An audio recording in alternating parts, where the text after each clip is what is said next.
What's up, guys, and welcome back to the DualSense podcast. This is episode 33. I am one of your co hosts, Jason. I am not joined today, like always, by Travis because he is having some microphone issues still. Hopefully, we can work through that and get Travis back very soon, as it's quite lonely by myself here. And I'm going to be talking to myself, of course, but also to you for the next several minutes about all of the week's PlayStation news, as we are a weekly PlayStation podcast where you can get all of the PlayStation news in less than 90 minutes. If you want to reach out to us, you can do that on Twitter at the DualSense Pod. And if you want to check out some of our game streams and clips, you can find us on YouTube at the DualSense Podcast. We also post each week's episode there as well, if you prefer to listen on YouTube. And don't forget, if you like the show, to subscribe so that you never miss an episode. And also leave us a review or a comment if you're on YouTube. And finally, if you think you might have a friend who would enjoy a PlayStation podcast such as this, then we would be much obliged if you would share with them. And without further ado here, let me get into what I've been playing in the past week. So this week I've just been playing my usual stuff. I have really gotten away from NBA 2K21 and have been grinding out FIFA 21, and so is Travis. We are both smitten with the manager's career mode right now. And Travis, I believe, actually got promoted to League One. He's in his second season. I'm still in my first season with Bradford City in League Two, and so I'm just still enjoying that. But I did play several new games this week, some just a little bit and others for quite a bit. So I played Ghost Recon Breakpoint this week. I have played it before, but I got back into it. It was on sale in the PlayStation Store for like $8, and I knew that they had done a bunch of updates to the game and added a bunch of features like AI teammates, for example. And I just am in the mood for I'm really like craving like a third person shooter right now, as I've mentioned in weeks past. And so I was like, you know what, I'm going to go for it. So I downloaded it and I've been playing it, and it's been drawing me in each night. And I don't really know necessarily what I'm doing because the story is pretty incoherent. You're not playing for the story. You are playing because of the gameplay and, you know, the tactical element of it, and kind of planning how you're going to infiltrate bases and this and that. And that part is a lot of fun. And, you know, customizing your guns. And I'm a big fan of the gunplay. I love popping heads on that game.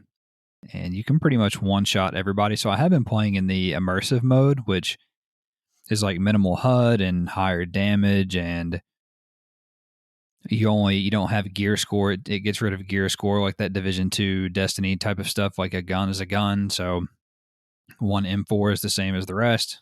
So I've been playing that way, which I think is quite satisfying, and much more satisfying than when the game launched and it was basically trying to be the Division. So I don't know. There's something to it. And I got to say, the last thing I'll say about it is the AI teammates are actually worth the shit on the game, which amazes me. So early on, I noticed it right off. I was infiltrating a base, and of course, I got detected. It's almost impossible to not get detected unless you're very good. And one of my teammates, AI teammates, pulled out his rocket launcher and destroyed a turret.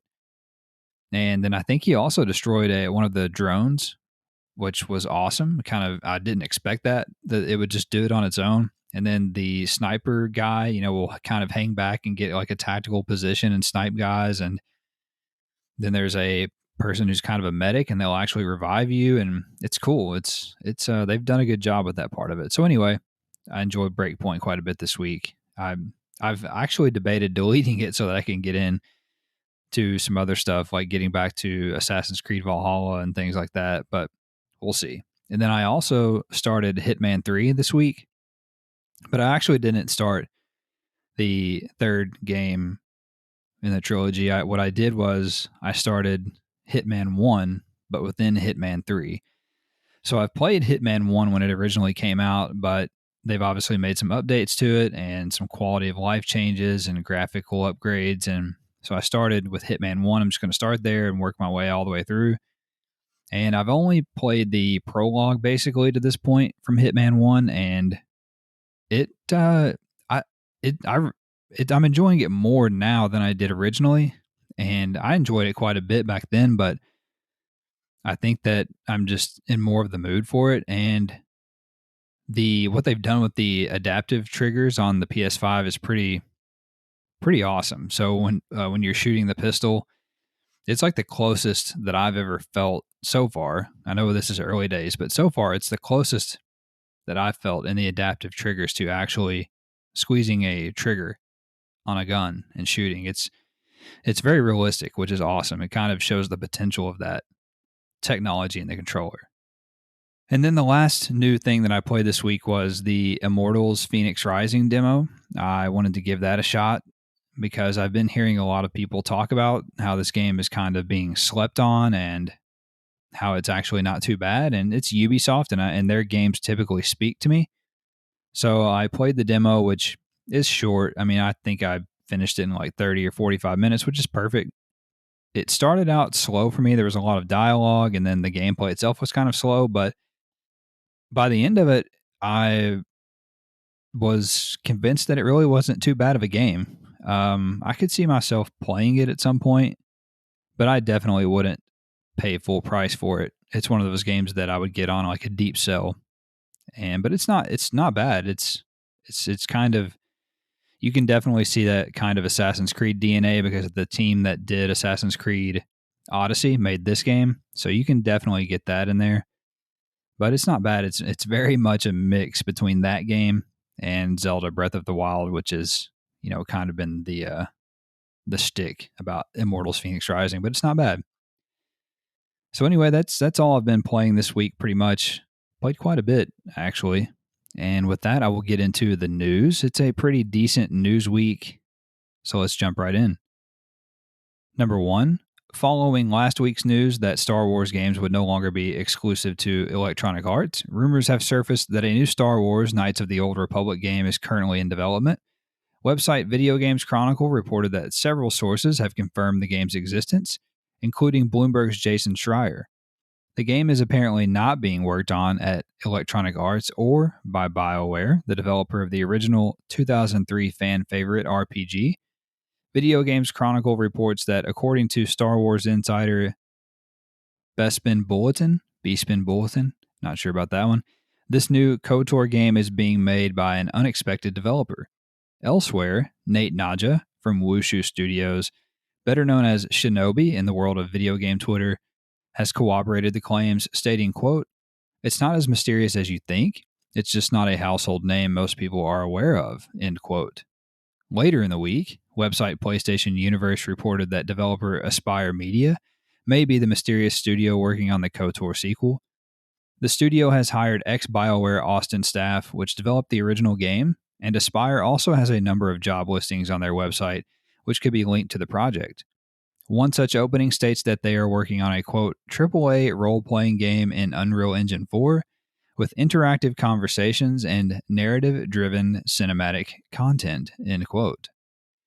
So this is pretty interesting. I've got to admit, I'm not a big, Star Wars game guy or Star Wars fan in general, as I've mentioned and admitted before, but I am a fan from afar of it, and I do, watch the movies, and I did play Jedi Fallen Order for a little while and things like that.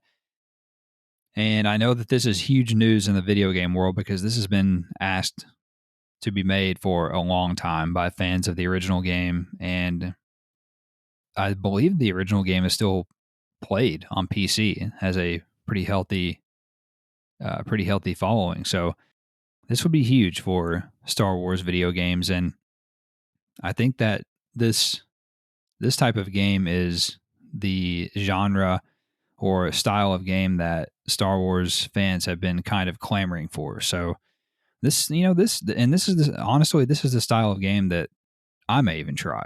So we'll see, but this is exciting news if true. Well, time will tell. Number 2, PlayStation announced on Thursday that the upcoming sci-fi roguelike PS5 exclusive Returnal has been delayed. The game, which was originally scheduled to launch on March 19th, will now release on April 30th. Regarding the delay, in a statement on Twitter, PlayStation stated, quote, SIE and Housemarque have made the decision to move the release date in order to give the team extra time to continue to polish the game to the level of quality players expect from Housemarque, end quote. The development team has been working at home during the pandemic, as evidenced by their Housecast video diaries for the game, which has no doubt slowed them down. So you guys may already know this, but I'm crushed by this news. I am severely excited for this game, and it may be the game that I'm looking forward to the most this year. I already had it pre-ordered. I was ready to go, locked and loaded, and then they hit us with this delay. So granted, it's only about a 5 or 6 week delay, and maybe a little bit inevitable because of COVID and the fact that these guys have been having to do their entire video series from home, which was obvious. It may have been a little bit of writing on the wall, so it's unfortunate, but can't fault them for taking a little extra time to make sure that it's right and meeting the quality standards that we have kind of come to expect. However, this does bring up a fair question, I think, of how does this affect the other PlayStation Studios titles that are coming in 2021? Because this was really the only confirmed PlayStation Studios title with a release date that we knew about. So this, in reality and in all likelihood, probably means that Ratchet and Clank: A Rift Apart has been pushed back. Gran Turismo may be pushed back. And probably Horizon will be pushed back as well. And possibly even God of War. I know they've said 2021, but that's probably definitely a 2022 game at this point. And I think this is a little bit of a signal that things are going to continue to be delayed throughout the year. This won't be the only game delayed. There's already been several, and there will be plenty more. Number 3, developer IO Interactive is gearing up for production on their newly acquired James Bond video game IP. Website The Gamer reported that IO is working to expand its staff from 200 to around 400 employees by opening a second studio in Sweden. IO will also be crafting their own version of 007 in the game's Bond universe rather than adapting a movie version of the character, with the ultimate goal of developing a series of Bond games, according to Danish website DR. Both MGM Films and Eon Productions are notoriously hard to sell on pitches for Bond games, with the last game being a 2012 first-person shooter from Activision called 007 Legends.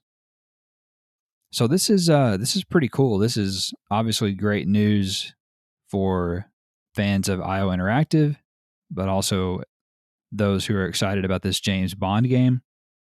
The fact that they are essentially doubling their team means that either this game is going to be huge, or maybe they're planning to work on another game like Hitman while they're working on James Bond.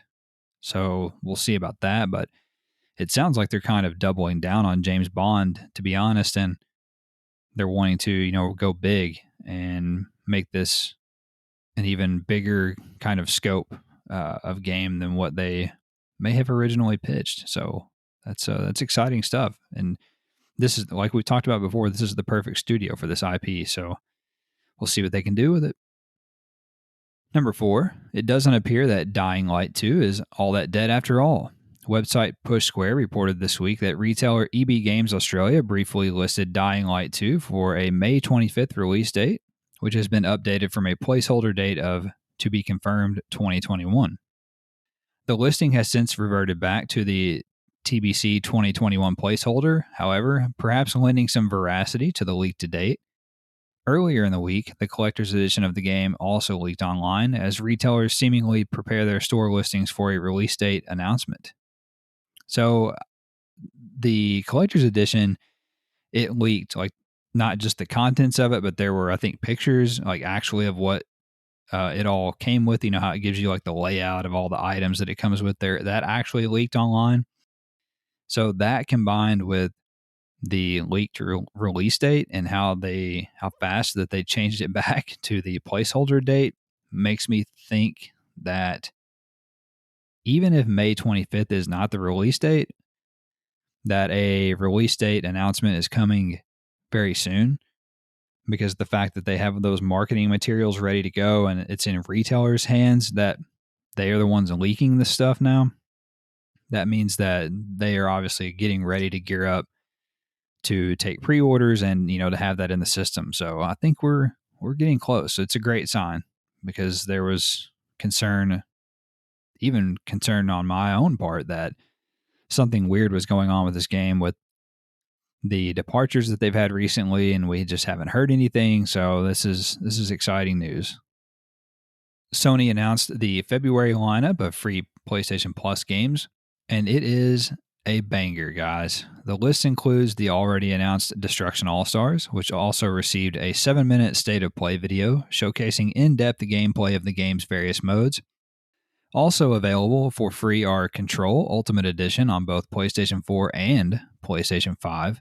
And rounding out the offerings are the PlayStation exclusive from developer Pixel Opus, Concrete Genie. There are a couple of things worth noting about the February offerings. First off, Destruction All-Stars will have a challenge series mode that will apparently be locked behind a premium currency paywall, although these challenges give no in-game advantage for completion. Also, the PlayStation 5 version of Control Ultimate Edition will not be compatible with your old PS4 save data if you've played the game before. The PS5 version runs an updated version of the game's Northlight engine, causing the incompatibility with PS4 data.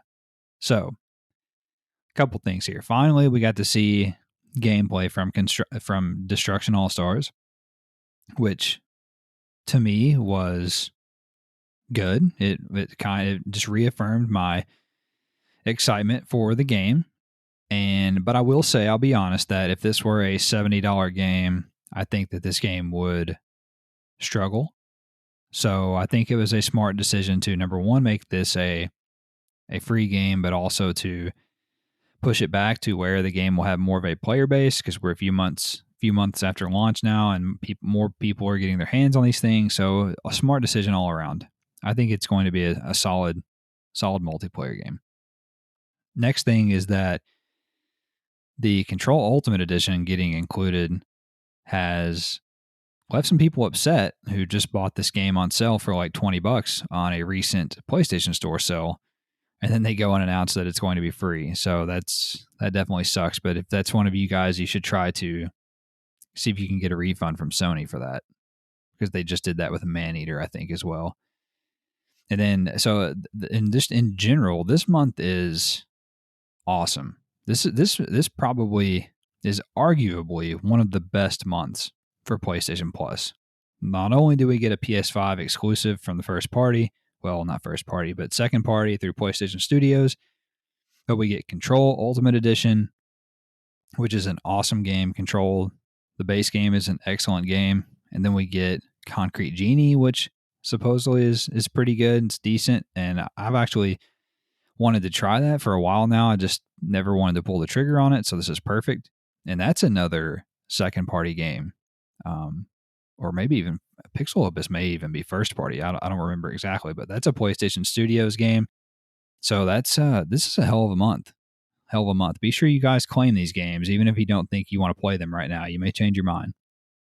And then finally, the last thing I'll say about this is it does absolutely suck that my PS4 data is not going to carry over in Control.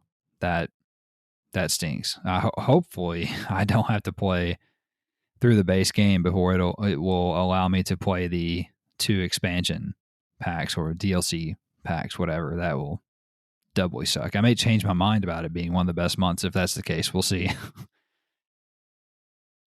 Number 6, we also have a bunch of news nuggets here, and normally Travis would be here to jump in with me, but he's having microphone trouble. So we need to pour one out for him and shed a tear for him. And we also need to shed a tear for my vocal cords after having to to say all these words. 2,097 words, to be exact. May God have mercy on my soul. Here we go. News nuggets. First off, Chinese corporation Tencent has acquired a minority stake in developer Don't Nod Entertainment. Don't Nod's work includes titles such as Life is Strange, Vampire, and Twin Mirror.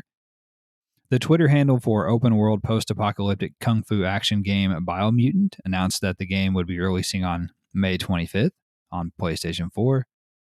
So that game just kind of reappeared out of nowhere and just gave us a release date, but I know people are excited about that one. It does look cool, looks interesting. I don't know if I'll get it. I'll probably wait for reviews on that one. And then it also sounds like there may be a little bit of a conflict that day on May 25th with Dying Light 2. So that will definitely take precedent for me if that's the case. Publisher Activision Blizzard announced that Crash Bandicoot developer Vicarious Visions, who also developed Tony Hawk's Pro Skater, has been merged into sister developer Blizzard Entertainment and will immediately begin working on a Blizzard game, which is rumored to be a Diablo 2 remake. Website comicbook.com reported that Sucker Punch cinematic creative director Dave Malloy states on his LinkedIn page that he is, quote, presently working on the Ghost of Tsushima game for Sony PS5, end quote. So there's a little bit of debate online as to what this means. Some people believe that it's just a PlayStation 5 port of the original game, and other people like myself believe that this means that Dave is working on the sequel, which is pretty much confirmed to be in progress, as their job postings have indicated that they're hiring someone with knowledge of feudal Japan and things like this. So I take it that as more confirmation that they are working on the sequel, because they've already done an upgrade on the PS4 version for PlayStation 5, so there's really no need to go back and port this game, in my opinion. Website Push Square reported that the recent 1.10 update for Cyberpunk 2077 still causes the game to crash on PS4 and PS5, and that a follow-up patch has fixed a game-breaking bug introduced by the new 1.10 patch. Push Square also reported that supernatural horror game The Medium may be coming to PlayStation 5 after all. When asked about other consoles, Jacek Zeba, the game's producer, said, quote, for now we are just focusing on Xbox and PC, end quote. The upcoming LEGO Star Wars The Skywalker Saga will feature 300 playable characters and an open world with 28 locations to find and explore, although it will not launch with any next-gen features. Push Square also reported that current PS5 exclusive Haven will make its way to PS4 on February 4th. MLB The Show 21 will receive its first batch of news sometime in February. The game has also been rated for release on PS4 and PS5 in Brazil. So this is curious that it's taken until February to see this game for the first time, because typically it launches at the end of March. So I'm not sure what to make of that. I'm not sure if the game will actually launch in March. It may not launch until a little bit later. We will see about that. And this was also the first year that this game could appear on other platforms like Xbox because of their new licensing agreement with the MLB. And we haven't heard anything about that either. So it may or may not happen for other consoles this year. We'll see. Push Square also reported that Fall Guys will receive a mid-season update soon, which will add a new level, new round variations, and more. That Ubisoft's free-to-play title Roller Champions will receive a beta test on PS4 in Europe starting on February 17th. That Electronic Arts has established a new studio called Full Circle to develop the next Skate game. That Hitman 3 developer IO Interactive has recouped the entire development cost of the game less than a week after launch. That developer Daedalic Entertainment announced that The Lord of the Rings Gollum has been delayed to 2022. That a new expansion for the Elder Scrolls Online titled Blackwood will release on June 8th on PlayStation 4. That a demo is now available for Ubisoft's Immortals Phoenix Rising, as I mentioned earlier. Push Square also reported that Lisa Su, the CEO of PlayStation 5 parts producer AMD, stated on a recent financial briefing that she expects console stock shortages to last until at least the second half of 2021. That's unfortunate. Looks like people may not be able to find them in stores until Christmas of next year or holiday of next year, which is insane. Push Square also reported that Tomb Raider developer Crystal Dynamics is working on the next installment in the series, which will unify the ideas of the original PlayStation 1 games with the recent reboot trilogy. That Destruction All-Stars will utilize both the DualSense haptic feedback and adaptive triggers, as well as the Tempest 3D audio tech on PlayStation 5. Sounds cool. Push Square also reported that Toshihiro Nagoshi has retired as Chief Creative Officer at Sega, or Sega, and will assume the role of Creative Director as the publisher continues to restructure. Nagoshi is the director or producer on the Yakuza series, I believe. And finally, Push Square reports that The Last of Us Part 2 is now the most awarded game in history, with 261 Game of the Year awards, passing The Witcher 3.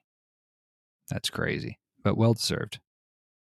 Website PlayStation Lifestyle reported that Cyberpunk 2077 has the biggest digital video game launch ever. According to SuperData Research, an estimated 10.2 million digital copies were sold during the launch month across all platforms. That's insane. Those guys literally have no reason to be worried or to fix anything. They're still making their shareholders fat, it would seem. Although the shareholders are suing them, so we'll see how that turns out. PlayStation Lifestyle also reported that an upcoming patch for Assassin's Creed Valhalla will fix the facial animation issues caused by the recent 1.11 update. And that Scavenger Studio, the developer behind upcoming PlayStation game Season, has had its CEO resign and its creative director suspended amidst abuse and bullying within the studio. Website PlayStation Universe reported that developer BioWare's 25 years of game development book appears to indicate that the next Dragon Age game will take place in Tevinter, but will also feature Antiva City, Navarra, and Ravane. PlayStation Universe also reported that developer Platinum Games may finally release their action RPG, Babylon's Fall, as their website was recently updated to include an announcement placeholder for a 2021 release date. A new VR game from Doom Eternal developer id Software has been listed by the Australian Classification Board, which includes quote-unquote high-impact violence. That's most likely a VR component for Doom Eternal, like they did for the original Doom. Smuggling simulation game Smuggler Simulator will release on PlayStation 4 and PlayStation 5 sometime in 2023. Rumors from alleged Reset-era insider Navtra state that a PlayStation 5 patch for The Last of Us Part 2 is indeed in the works, as well as a PlayStation 5 version of Death Stranding, possibly with additional story content. Marvel's Avengers PlayStation 5 release and Hawkeye content will be revealed during a February 16th War Table showcase. A new VR patent filed by Sony would let audience members make decisions and mess with VR players while gaming, it would seem. PlayStation Universe also reports that DJ Simulator Fuser from developer Harmonix now has a free demo on PlayStation, if you're interested. That Capcom announced the Resident Evil franchise has topped 107 million copies sold.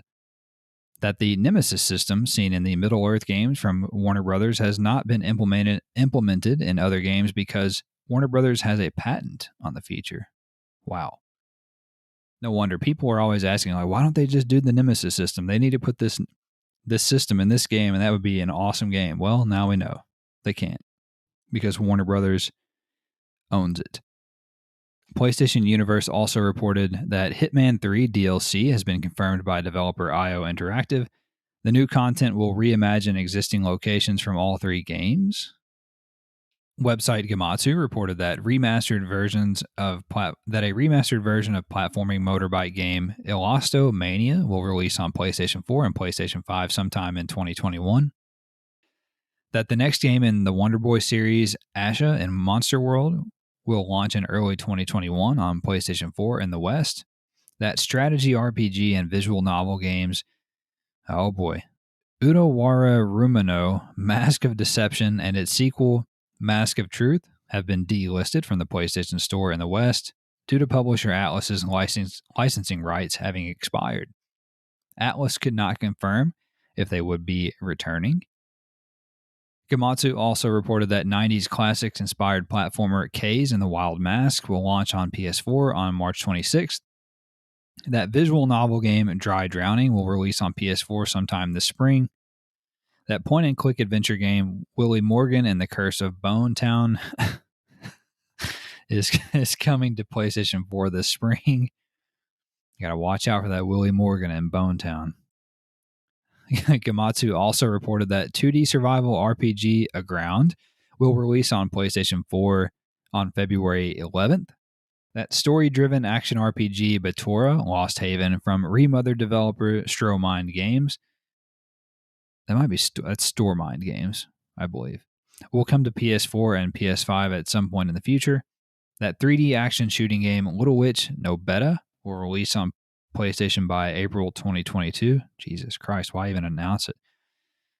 Gematsu also reported that Terminator Resistance Enhanced Edition has been delayed to April 30th, that a next-generation version of Pinball FX is currently in development at Zen Studios and is set to release in 2021, that space management sim Space Base Startopia from Calypso Media will launch on PS4 and PS5 on March 26th, that mythological action RPG Oceanhorn 2 Knights of the Lost Realm will come to PS5 at some point in the future.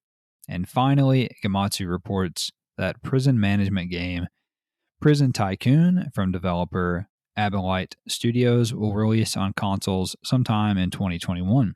And that is all for the news this week. It was a pretty lonely news week here by myself. And let's get into this week's new game releases, where I would normally kick it over to Travis, but he's left me all alone, holding the bag, as they say, on an island. Here we go. On January 25th, we got Papa's Quiz on PlayStation 4. On January 26th, Asterix and Obelix Double XL3, The Crystal Menhir on PS4. Atelier Ryza 2, Lost Legends and the Secret Fairy on PS4 and PS5. Cyber Shadow on the 4 and 5. Vera Blanc, Ghost in the Castle on the 4. On January 28th, we got Airy, Little Bird Adventure on the 4. Auto Chess on the 4, which is a free-to-play chess battling game. Citizens Unite, Earth X Space on the 4. Colossus Down on the 4. Disjunction on the 4. Flatland Prologue on the 4. March in Forest on the 4. Aaliyah on the 4. Project Starship X on the 4. Sword of the Necromancer on the 4. The Dark Eye Chains of Satanov on the 4. And The Dark Eye Memoria on the 4. Tohu on PS4. And on January 29th, we got Bonkies on PS4, which is a co-op construction game. Kind of arcadey looking. Looks maybe possibly kind of neat. We also got Caves and Castles on the 4. Gods Will Fall on the 4. Space Break Head to Head on the 4. And finally, The Pedestrian on PS4 and PS5, which is supposedly a pretty good puzzler platformer. So check that out if you're interested. And that is all for the new games this week. Now let me begin to wrap it up here in this rather abbreviated episode, because Travis is a technical Luddite who broke his microphone. And he's not here, so I'm going to talk shit about him. But let me wrap it up by discussing some news, you may say, this week. If you guys have been under a rock, you may not have heard about GameStop stock being under siege, as it were. And what's happening basically is that the GameStop stock, which a few months ago was trading in the single digits, around, $5, $6, maybe less even, has now shot up over $300 a share. And to those of you thinking, wow, that's a big jump. That is an astronomical jump. And what's happening is that these Wall Street hedge funds have done what is called a short sell on the GameStop stock, basically betting against GameStop that the stock price was going to go down and that they would be able to capitalize on the price going down and making money. However, a group of Redditors banded together a few months ago and made a combined play, coalesced around the idea of making a bunch of money on the GameStop stock, as well as costing these Wall Street hedge funds billions in the process. And it has been a cultural phenomenon this week. It is, honestly, it's history in the making. And it's quite something to behold. It's gotten people, either rightly or wrongly, it's gotten people involved and interested in stock that never gave two shits about stock or the stock market. And there are a lot of people who don't need to be doing it, but there are a lot of people who, are learning about it and getting interested in it, which is a good thing. But this all just goes to show that the system is rigged in a way, because what happened was on Wednesday or Thursday of this week, I think it was Thursday, when the stock price, GameStop stock was almost at $500, and a lot of these trading apps like Robinhood and TD Ameritrade and all kinds of these apps that people trade stock on shut down the trading of GameStop and a number of other stocks that are being targeted by these people for these short sells to do what they call a short squeeze, where they raise this stock price up, make this money, and cost these hedge funds all these millions and billions of dollars. And so Wall Street, corporate America, banded together basically and put the squeeze on these companies to suspend trading of these stocks and artificially basically help them not lose as much money, which is completely bullshit and bogus. So anyway, it's now went from just, hey, we're going to make a bunch of money on these guys, to it's more of like a cultural revolution in a way. It's even got people agreeing across politics, like, AOC and Ted Cruz, and it's just been crazy. It's been crazy. And I will say that I have not jumped into the GameStop stock. It's a little bit too rich for me at this point, and I think I missed the boat. Although people say that the boat is still there, that's not for me to decide. But, however, I did join into a couple of these other stocks that are attempting to do the same thing along the way. And it's my first time trading in stock, and I'm definitely a rookie. I did read up a little bit on it, and I had a little bit of funds that I felt comfortable trading. So I'm gonna check it out, see what I can do with it. And if not, it's a little exercise for me and in what the stock market is, and it's always good to learn about new things. So with that said, I'm going to start to close this out here and get out of here. One man should not be talking this much or this long. In the week ahead, I think I'm going to have to delete Ghost Recon Breakpoint.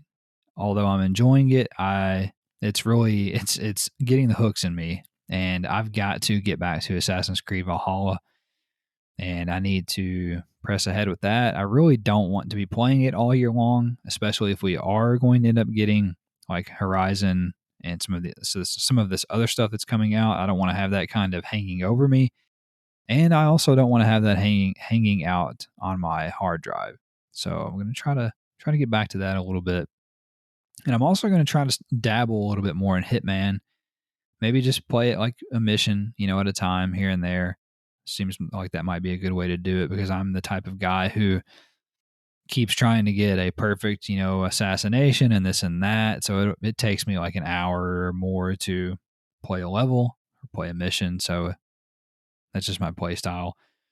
And then I'm going to continue my career on FIFA 21. Travis, after his first year, got offered an international job with Northern Ireland, and that's really my goal. I want to coach a national team in the worst way. So hopefully I'm good enough and I stand out enough to make that happen.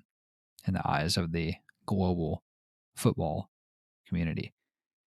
So, guys, that's it. I hope that you enjoyed this episode. I'm not normally by myself. If you're listening for the first time, welcome here. But this is not how it always is. I normally have my co-host Travis with me, who definitely brings quite a bit to the table. But I'm making lemonade with lemons. But if you enjoyed the show, don't forget to subscribe so that you never miss an episode. And also, don't forget to leave us a review or a comment if you're on YouTube. It's much appreciated. And finally, if you have someone who in your life, someone special, or maybe not so special, maybe it's just a friend that you think may enjoy a podcast like this where they can get all of the week's PlayStation news once a week in less than 90 minutes, then please, we would be so appreciative if you would share the good news about the DualSense podcast with them. If you guys want to chat with us, want to talk with us, you can do that on Twitter at the DualSense Podcast. You can talk to us anytime you like.